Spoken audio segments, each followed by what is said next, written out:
আসসালামু আলাইকুম। আশা করি সবাই ভালো আছেন। গত কয়েকদিন ধরে আমি অনেক অসুস্থ, এখনও অসুস্থ অবস্থায় আপনাদের জন্য ভিডিও নিয়ে হাজির হলাম ও ভয়েস ওভার দিচ্ছি। সবাই আমার জন্য দোয়া করবেন, আল্লাহ যেন আমাকে তাড়াতাড়ি সুস্থ করে দেন। তো গাইস, চলুন ভিডিও শুরু করা যাক।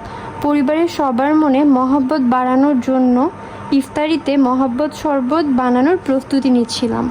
যেই বলা সেই কাজ। ফার্স্টে আম্মু আমাকে তরমুজ কেটে দিয়ে সাহায্য করছিলেন। আমি তরমুজ কাটতে চেয়েছিলাম, কিন্তু আম্মু বললেন আমি নাকি হাত কেটে ফেলবো। তাই আম্মু শুধু আমাকে তরমুজ কেটে দিয়েছে, বাকি সব আমি নিজেই করেছি। তারপর আম্মু ফালি করে রাখা তরমুজ জাল করে রাখা দুধের ভেতরে দিয়ে দিল। আম্মু আমাকে বলছিল আমার সুবিধার জন্য বড় একটি পাতিলে শরবত বানাতে, তাই আমি জাল করে রাখা গরুর দুধ আর তরমুজ পাতিলে ঢেলে নিলাম। তারপর পরিমাণ মতো চিনি দিয়ে দিলাম। গাইজ, আমি এখানে দুধের সাথে সাগু দিয়েছি আরও বেশি টেস্টি ইয়াম্মি হওয়ার জন্য।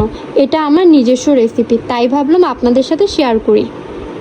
আপনারা চাইলে সাগু দিয়ে মহব্বত শরবত বানাতে পারেন।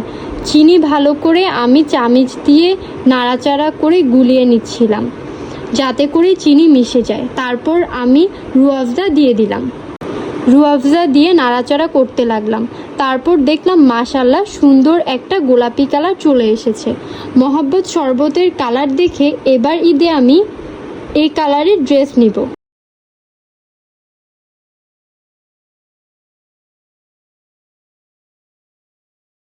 আজকের জন্য এ পর্যন্ত। দেখা হবে নেক্সট ভিডিওতে। আপনারা সবাই ভালো থাকবেন। আল্লাহ হাফেজ।